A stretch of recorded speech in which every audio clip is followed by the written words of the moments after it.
Queremos saludar ahora a Raquel Casero. Raquel, bienvenida. Gracias por estar con nosotros. Hoy, ¿qué tema me propones? A ver. Pues un tema que yo creo que a todo el mundo le va a resultar muy familiar, que es el tema de las emociones cuando nos traicionan. Ajá. ¿Y tiene que ver con el miedo? El miedo es una emoción, es con la emoción rabia, básica. Con el sentido de culpa, que a veces es como, bueno, como una losa, ¿no? Que nos pueden hacer mucho daño, nos pueden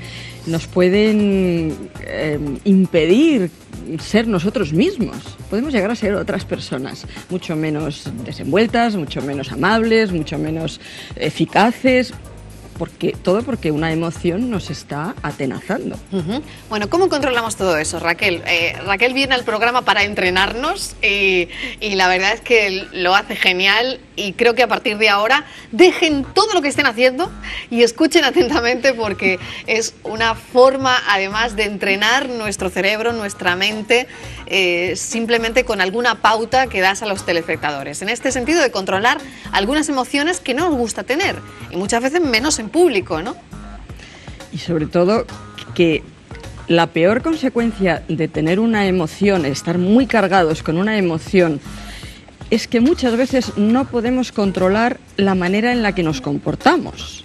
Nos comportamos de una forma pues que nos puede hacer mucho daño a nosotros y a los que nos rodean. Y luego después dices, ¡ay, lo que he hecho! O cuando empiezas a recibir las consecuencias y empiezas a pensar, bueno, ¿y esto por qué es? Hasta que dices, ah, claro, aquello fue. Pero aquello es un comportamiento que hemos tenido que no nos hemos dado cuenta de por qué se ha desencadenado. Raquel, vamos a poner una situación práctica. Por ejemplo, ¿en qué situación? ¿En casa? ¿En el trabajo? Vamos a imaginar una situación, la que más frecuentemente a ti te consulten. Pues a mí me consultan mucho las que en el trabajo, las del trabajo. Venga, pues vamos a las ella. Que, pues, situaciones en las que la gente está muy presionada porque, bueno, pues la situación económica es muy dura, hay mucho miedo, hay mucha angustia, nos creemos que no vamos a llegar, y entonces vamos, como muchas veces me dicen, corriendo como pollos sin cabeza, para un lado para otro, deprisa y corriendo, sin reflexionar y sin parar, y la gente se va cargando, pues a veces de miedo, a veces de rabia, por ejemplo, pues porque te van dando pequeños toquecitos, pequeñas cositas, y tú vas acumulando y vas callando. Y eso es malo, es como la gota que colma el vaso, ¿verdad, Raquel? Es decir, el goteo, y al final hay una gota, entonces hay que estar preparados para esa gota, ¿no? Pero además es que el refranero popular tiene mucha razón siempre. Claro. La gota que colma el vaso quiere decir que nosotros nos hemos ido cargando de una emoción, nuestro cuerpo se ha ido cargando de una hormona determinada, llega un momento que estamos muy saturados de esa hormona determinada, y en un momento determinado ese nivel de hormona en sangre pasa de lo que es fisiológico y estallamos.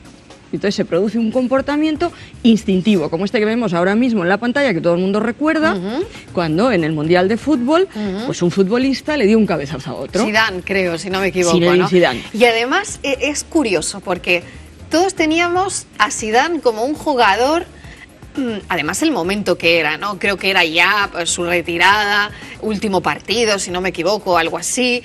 En fin, no era el momento ni el lugar. Parecía que toda su rabia contenida durante tantos años, pues ahí, ¿no? Parecía como una sobrecarga emocional que en ese justo momento, quizás cuando no era el momento para hacerlo, lo hizo, ¿no?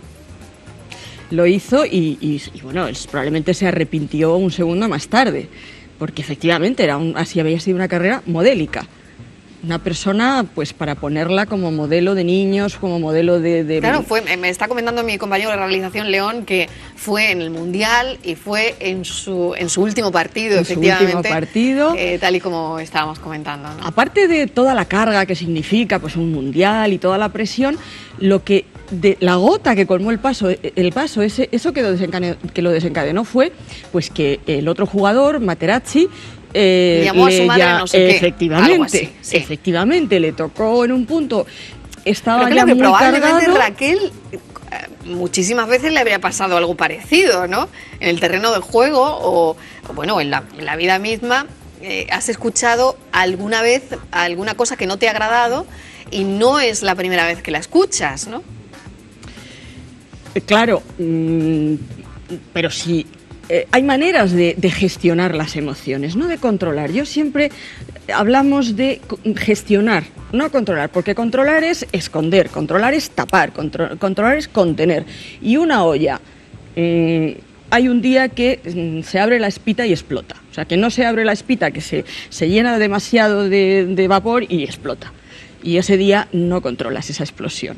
Ahora, si vamos poco a poco gestionando eso, entonces podemos incluso ponerlo a nuestro favor. Esa energía que nos da una emoción, podemos utilizarla a nuestro favor. En lugar de hacer eso que está haciendo ahí Djokovic, que es romper la raqueta, claro, tenemos unos segundos para revertir ese proceso. En lugar de que sea una reacción puramente instintiva, puramente animal, tenemos unos momentos para darnos cuenta de que estamos cargados de una emoción y que eso pase a la parte humana, al cerebro personal, al cerebro humano, al cerebro racional, y calibrar. Ahí le estamos quitando intensidad, le estamos quitando sangre al cerebro animal, al cerebro emocional, para dársela al cerebro pensante, que puede pensar y que puede revertir el proceso. Esto es algo que hay que hacer desde pequeños, Raquel, y es algo que hay que entrenar a los niños desde pequeños a no tener esas reacciones desmedidas. Por ejemplo, estamos viendo la culpa, ¿no?, y el fracaso. Maneras de gestionarla. La culpa, si yo me siento mal y siento tal, la mejor manera de gestionarla es: ¿qué me pasa? ¿Por qué me siento culpable? Exactamente por qué. Y una vez que me he dado cuenta exactamente de por qué me siento culpable, ahora pregunto: ¿y esto cómo lo puedo reparar? Entonces actúo y reparo. Y además me perdono. Me perdono porque soy un ser humano que comete errores. Y si yo le he hecho daño a alguien o yo he cometido un error que me ha perjudicado aquí, a mí mismo, yo me perdono. En el momento que tú dices esas palabras y que tú racionalizas eso, volvemos a lo mismo.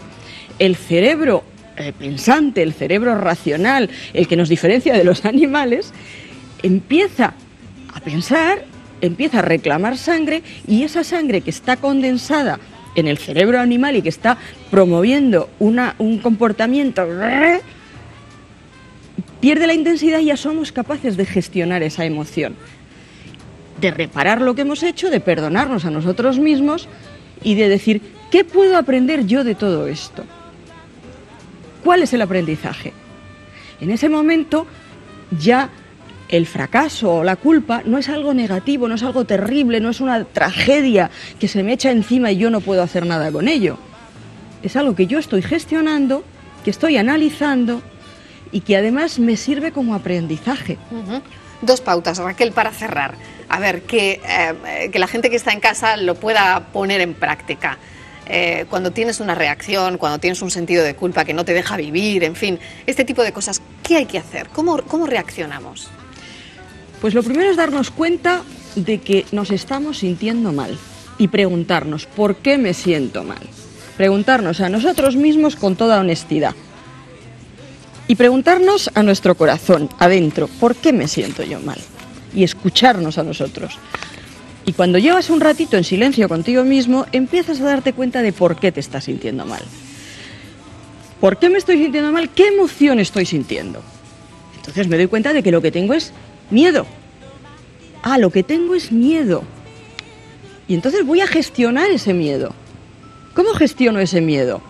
Pues primero aceptando que tengo miedo, que soy un ser humano, que los seres humanos tenemos miedo y de que es normal, que no pasa nada. Ahora vamos a ver ese miedo, cómo lo gestiono yo, cómo me enfrento a él.